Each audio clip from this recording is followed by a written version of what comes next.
Manusia bisa pandai setinggi langit, tapi jika ia tidak menulis, maka ia akan hilang di dalam masyarakat dan dari sejarah. Pramudia Anantatur.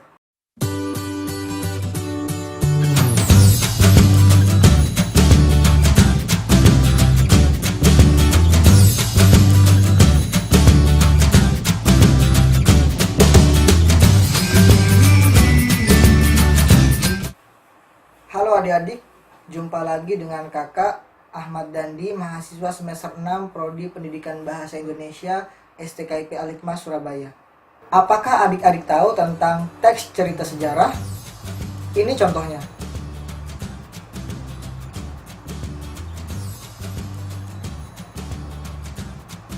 Jika kita berbicara tentang teks cerita sejarah, maka kita berbicara tentang urutan peristiwa yang terjadi di masa lampau, yang benar-benar terjadi dan memiliki nilai sejarah.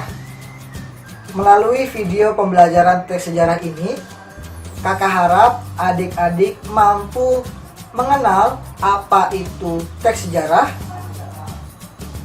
ciri-ciri dari teks sejarah, dan yang terakhir adalah struktur dari teks sejarah. Baik, kakak ulang lagi tentang pengertian teks cerita sejarah agar adik-adik lebih memahami tentang pengertian teks cerita sejarah. Akan kakak rincikan kata kuncinya. Jadi yang pertama, urutan peristiwa. Yang kedua, terjadi di masa lampau. Yang ketiga, benar-benar terjadi. Dan yang keempat, memiliki nilai sejarah. Apakah adik-adik sudah paham? Kalau sudah, kita akan lanjut tentang ciri-ciri teks sejarah. Teks sejarah memiliki ciri-ciri, diantaranya yang pertama adalah kronologis. Adik-adik tahu apa itu kronologis? Iya, tepat sekali.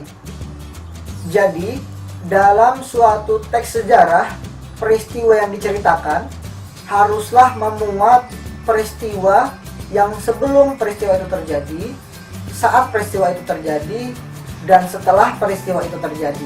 Sudah paham ya? Selanjutnya kakak akan lanjutkan ke ciri yang kedua. Ciri kedua setelah ciri kronologis adalah konjungsi temporal. Kalian ingat konjungsi temporal? Iya, dari kata tempo yang artinya adalah waktu.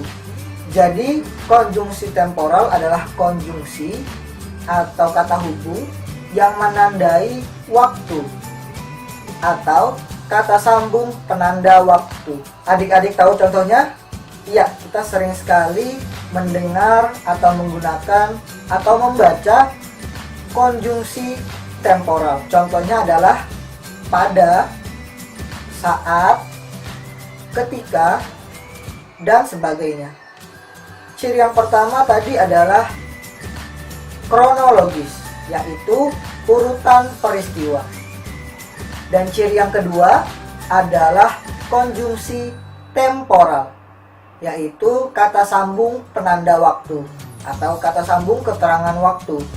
Kita masuk ke ciri yang ketiga, yaitu memuat fakta.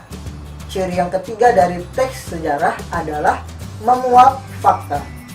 Sudah tentu kalau teks sejarah itu adalah sejarah yang dibuat menjadi teks dan benar-benar terjadi di masa lampau. Fakta-fakta tersebut kita sebut sebagai sebuah data. Nah, bagaimana sih kita mengetahui apakah itu termasuk data atau bukan? Atau mungkin kita sudah tahu kalau itu suatu data, tapi kita ingin membuktikan data tersebut. Mudahnya adalah kita tinggal melakukan suatu pertanyaan kepada teks tersebut. Kita kenal istilah tersebut dengan istilah 5W plus 1H, atau lebih juga dikenal dengan istilah adik Simba. Adik-adik masih mengenal istilah ini? Oke, kakak ingatkan. Adik Simba.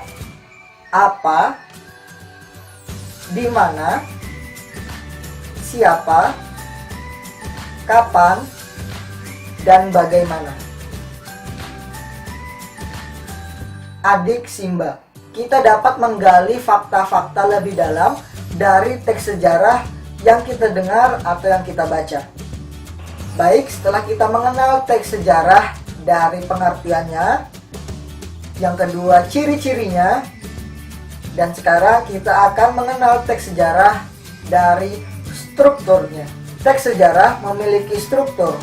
Struktur teks sejarah terbagi menjadi 3. Yang pertama adalah orientasi, yang kedua adalah urutan peristiwa, dan yang ketiga adalah reorientasi. Baik, kakak jelaskan satu persatu ya. Yang pertama adalah struktur orientasi. Biasanya struktur orientasi ini berada atau terletak di paragraf pertama dari teks sejarah.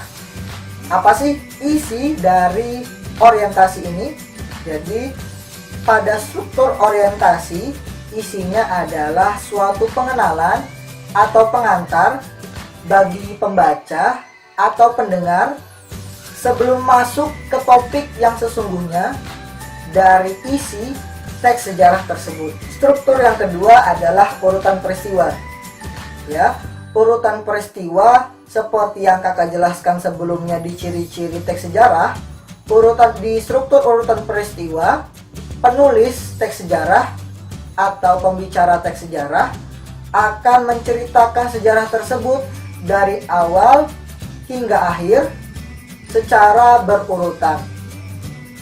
Struktur urutan peristiwa biasanya terletak di paragraf kedua hingga paragraf selanjutnya, karena memang di struktur urutan peristiwa adalah topik sesungguhnya dari teks sejarah tersebut. Nah, kemudian struktur yang ketiga adalah reorientasi. Apakah struktur reorientasi ada di paragraf ketiga? Belum tentu. Bisa jadi reorientasi juga ada di paragraf ketiga, tapi disesuaikan dengan topik pembahasan dari teks sejarah tersebut. Apabila struktur urutan peristiwanya terlalu panjang, maka struktur reorientasi akan menyesuaikan dari struktur sebelumnya, yaitu struktur urutan peristiwa. Tapi biasanya struktur reorientasi selalu ada di paragraf terakhir dari teks sejarah. Apa sih isi dari reorientasi ini? Kalau tadi adik-adik sudah tahu kalau orientasi adalah suatu pengenalan atau pengantar, maka reorientasi adalah bagian penutupnya. Jadi isi dari struktur reorientasi adalah pendapat penulis mengenai pembahasan teks sejarah tersebut. Baik, apakah adik-adik sudah paham mengenai struktur teks sejarah? Ya, sekarang kakak akan merangkum pembahasan kita hari ini.